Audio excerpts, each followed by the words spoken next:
Hello, you're welcome to Inside the App. So today we are going to be talking about functions in Solidity. Functions are an essential part of writing smart contracts in Solidity because they allow you to define actions and operations that can be performed on the contract's data. So here's a step-by-step guide to creating and using functions in Solidity. First of all, we're going to look at the function declaration, which consists of the name of the function, parameters, visibility, read-only option of the function, and return type of the function, which is also optional. And then we're going to look at the function body, which carries the logic. This is where we define the logic. And finally, we're going to try to call the function, and this would require deploying the smart contract to a blockchain network. So follow us along as we walk you through the given steps. So in my smart contract state variable, I'm going to define a variable, a uint type variable, uint256. I want to have this public so that I can access it when I deploy the smart contract. And I'm just going to name this value. So for now, I'm not going to assign a value to this variable. Next thing, I can declare a function that adds to this value that we have defined.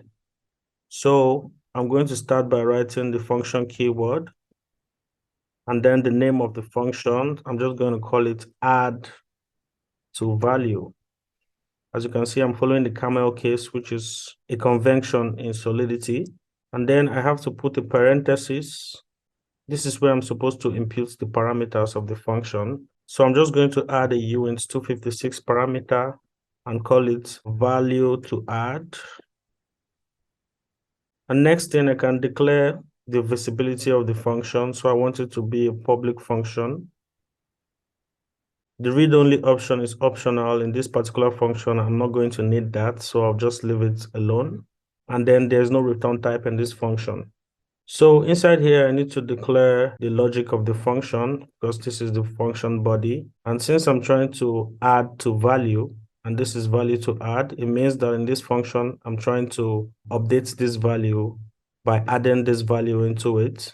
So I'm just going to quickly define that logic in the body.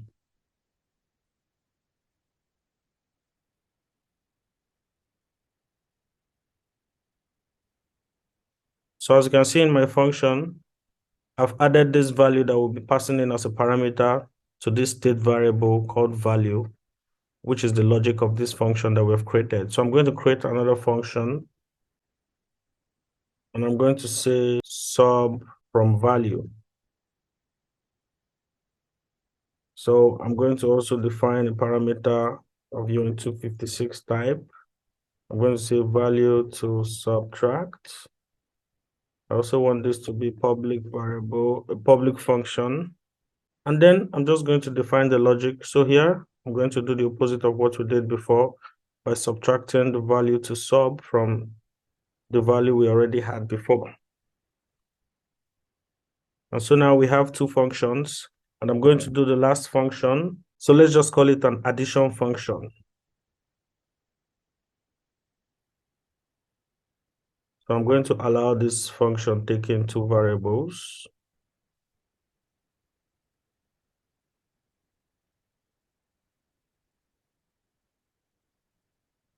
X and Y. I'm going to make this a public function as well. I'm going to also make this a pure function. It's a read-only function, so I'm going to use the pure keyword because I'm not going to be interacting with any state variable we have in the contract. And then I'm going to have this return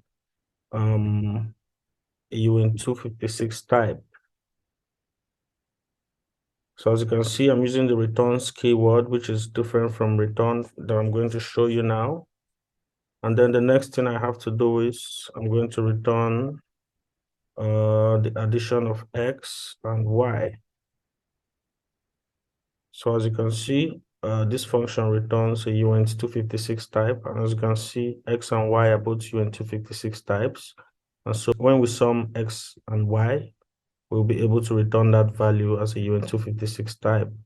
So if I try to return, let's say, an address,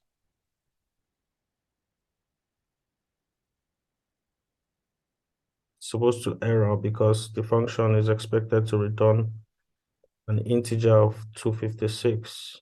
So we've created our first smart contract logic. And now I'm going to go to the next step, which is executing the functions that we've declared. And that will require us to deploy the smart contract on a blockchain network. Luckily for us, Remix provides this blockchain environment for you to be able to deploy your smart contracts, test them, and see the outcomes. So let's go ahead and do that.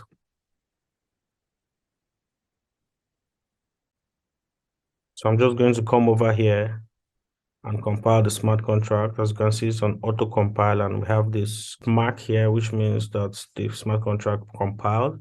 And then we go over to this area where we can deploy the smart contract.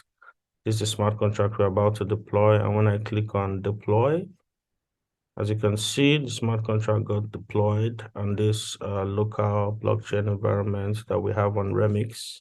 And this is smart contract that got deployed. This is the smart contract address, which can be copied if we need it for anything. But of course, I'm not copying that. I just want to show you the methods that we've made available in the smart contract. So first of all, as you can see, this is the state variable we declared as a public state variable, which we called value. And its default value is 0. Since we didn't assign a value to it, it's going to take on the default value of UN256, which is 0. And then we have this orange color of functions, and we also have this blue color of functions. So the orange color of functions are functions that can update the state of the blockchain network, while the blue colored functions are read-only functions, which means they do not update the state of the blockchain. So the first thing I'm going to do to this value is try to add a value to it. So this function, the function we created first, add to value, is supposed to add a value we pass in and update this state variable named value.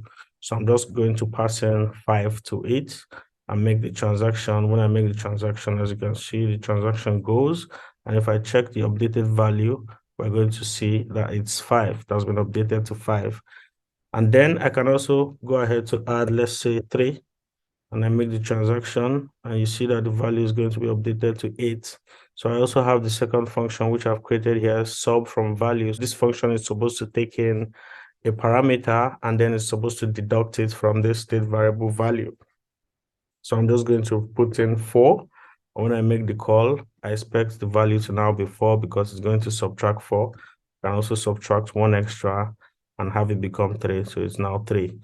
And then this is the third function we created. This is a read-only function which takes in 2 UN256 values and then adds them up and returns the summation of these values. So I'm just going to use 2 different values, let's say 89 and 76. And then when I click on it, it's going to return a UN256 value, which is the summation of 89 and 76, which is 165. Just to use simpler values, I can say 2 and 8. And then we expect the value to be 10. So keep in mind that this is a very basic example, and Solidity functions can have much more complex logic and functionality. However, this tutorial should give you a good starting point to understanding Solidity functions. If you enjoyed the video, please do well to like and subscribe to the channel. I'll catch you some other time. Bye-bye.